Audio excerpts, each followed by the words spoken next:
بارش بھی ہے اور بارش کے باوجود لوگ پہنچ گئے. آپ خود پہنچی ہے تو یہ بڑی بات ہے. بس وہی بات ہے کہ اللہ تعالیٰ نے کہا اور لیکن آپ یقین کریں کہ لوگوں کو جو ہے وہ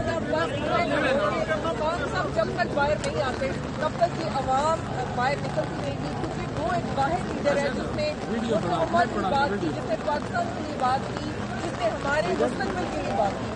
آج جو لوگوں کی چیخیں نکل رہی ہیں نا پیٹرول کی وجہ سے یا ڈیزل کی وجہ سے، تو خان کی بات آتی تھی ہمارے ٹائم 12 بجے تھوڑا سا زیادہ ہوا تو یہ راتوں کو بھی آتی تھی، رات کو سے باتیں کرتے کہ جی لیڈر جو ہے وہ اگر پیٹرول ڈیزل مہنگا ہو جائے کچھ اور ہوتا ہے تو یہ تو ڈاکو سے بھی بڑی چیز کوئی ہوگی نا، تو یہ وہ لوگ ہیں.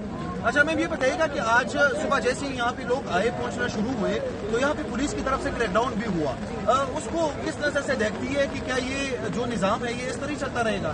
دیکھیے پولیس کو مجھے لگتا ہے یہ جو نفریاں کھڑی ہوتی ہیں مجبور ہے، کیونکہ جس طریقے سے وہ کھڑے ہوتے لگتا ہے سائلنٹ احتجاج میں وہ بھی ساتھ چاہیے کہ خان کو باہر نکالو، تو یہ ان کی مجبوری ہے. لیکن یہ پولیس کے یہ حربے اور یہ اس طریقے سے ہمیں کوئی فرق نہیں پڑتا. اچھا میم یہ بتائیے گا آخری سوال کرنا چاہوں گا کہ جو عریمہ خان صاحبہ نے کال دی تھی کہ تمام عہدیداران جو ہے وہ 10,000 کی تعداد بھی بتائی جا رہی تھی کہ یہ لوگ یہاں پہ پہنچیں گے، آپ کو لگتا ہے ابھی پہنچ گئے ہیں؟ دیکھیے بہت سارے لوگوں سے بات ہوئی ہے، روڈ پہ پھنسے ہوئے ہیں، چکڈالہ والی سائڈ میں سے روڈ بند رہتی تھی تو بہت سارے لوگ پھنسے ہوئے ہیں، بارش کی وجہ سے راستے بھی انہوں نے بند کیے ہوئے ہیں، روک رہے ہیں. آپ کو بھی پتہ ہے گرفتار کیے بہت سارے لوگ، لیکن آپ دیکھ سکتے ہیں کہ عوام بے شمار موجود ہے. بہت شکریہ آپ کا.